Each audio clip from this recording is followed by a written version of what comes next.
et aujourd'hui, il nous incombe de protéger les nations. Voilà l'homme qui vient nous dire comment le monde doit marcher. On regarde ça ensemble? Déjà, à peine il arrive, son escalator il s'arrête, à peine il met son pied dessus. On dirait que c'est un signe, on dirait que c'est fait exprès. Même son prompteur, il décode. Pour vous faire un résumé de tout son discours, avant qu'on écoute un peu certaines parties, il dit que nos pays vont très mal. Il dit que la souveraineté doit être la priorité. Stop aux remèdes climatiques. On défendra toujours notre souveraineté. Toutes ces valeurs qui rendent nos nations si uniques et extraordinaires. En guise de conclusion, je souhaiterais simplement dire que l'immigration et les coûts trop élevés de l'énergie soi-disant verte sont en train de détruire le monde libre, une grande partie de la planète également. Il y a des pays qui valorisent la liberté, qui sont en train d'être effacés de la carte en raison de leur politique en la matière. Vous avez besoin de frontières sûres, vous avez besoin d'utiliser les combustibles fossiles. Si vous souhaitez bien vous porter, que vous soyez dans le nord ou dans le sud, à l'est ou à l'ouest, tous les dirigeants réunis dans cette belle salle représentent une culture riche, une histoire noble, un héritage dont vous pouvez être fiers, qui donne toute sa grandeur à vos pays.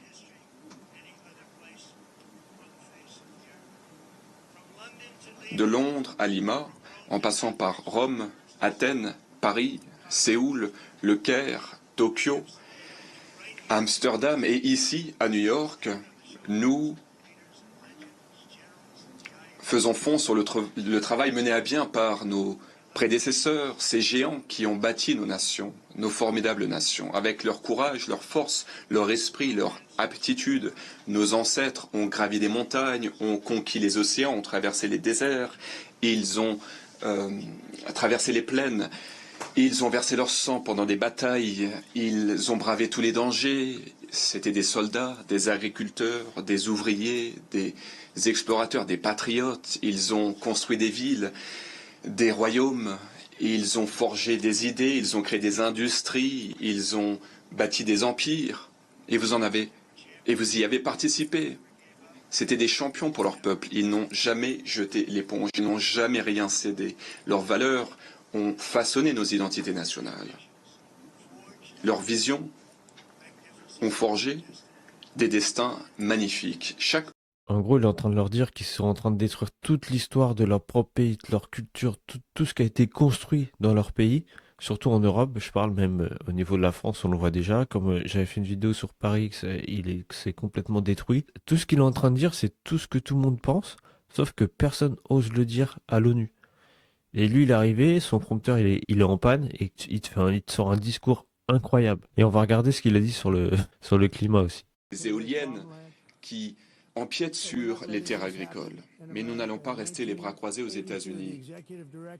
En 1982, le PNUE a dit que d'ici à 2000, le changement climatique allait causer une catastrophe mondiale. Il a dit à l'époque que cette catastrophe serait irréversible, que ce serait comme une apocalypse nucléaire. C'est ce qu'ils ont dit à l'ONU à l'époque. Et qu'est-ce qui s'est passé? Bien, nous sommes aujourd'hui présents, un autre représentant. En gros, là, il les a atomisés. En fait, c'est comme si on peut reprendre des phénomènes comme on disait la fin du monde en 2012. Ça, il s'est rien passé. Et en fait, il te démontre que en 1982, c'était l'inverse. On te disait que ça allait geler partout. Et au final, il s'est rien passé. Le changement climatique, il te fait comprendre que c'est absurde, qu'on te fait croire des choses, tout ça pour te mettre des idées en tête. Quand tu sais que les éoliennes c'est fait en Chine, et vu comment c'est construit, c'est pas très écolo. Déjà, c'est moche. Je sais pas si vous avez déjà vu, quand vous allez en Bretagne, il y a au moins plus d'une centaine dans l'eau de la mer. C'est horrible. C'est horrible. Ça gâche la vue. Franchement, c'est horrible. Non, mais regardez ce qu'il va dire là. C'est ouf. Look at London, where you have a terrible mayor, terrible mayor. And it's been so changed, so changed. Now they want to go to Sharia law. But you're in a different country. You can't do that. Il part de la situation à Londres, alors que même à Londres, personne n'en parle. Personne en parle. Même en France, on parle pas de Londres. On parle juste de la manifestation qu'il y a eu. Et encore, c'était dire extrême droite. On hallucine. Il nous faut qu'un mec, il sorte de son pays, des États-Unis, il vient à l'ONU pour sortir tout tout ce qui va mal en Europe, alors que les Européens, ils font rien. C'est scandaleux. Est-ce que vous pensez que vraiment Trump, c'est un problème? Parce que entre la forme et le fond, on peut voir que son prompteur qui est en panne, l'escalator qui plante, au moment où il met son pied dessus, et pour essayer de le ridiculiser, soit c'est un message fort pour lui dire on veut pas de toi ici. Mais en tout cas, l'administration va enquêter, enfin apparemment c'est ce qu'ils disent. Mais le signal politique, ça reste quoi? La combativité de Trump, la souveraineté de Trump et le clash. Il nous dit qu'il va défendre toujours la souveraineté, mais qu'est-ce qui se passe entre-temps? Il a que des pannes techniques. C'est fait exprès. Il a une grosse souveraineté à la tribune, vulnérable face à un escalator. La symbolique est parfaite. On essaie de le rendre vulnérable face à un vieux escalator, mais par contre, la symbolique qu'il y a après son discours, elle est parfaite. Vous entendez quoi dans ce discours? Une vraie stratégie ou du show pour les lecteurs? Dites-moi en commentaire.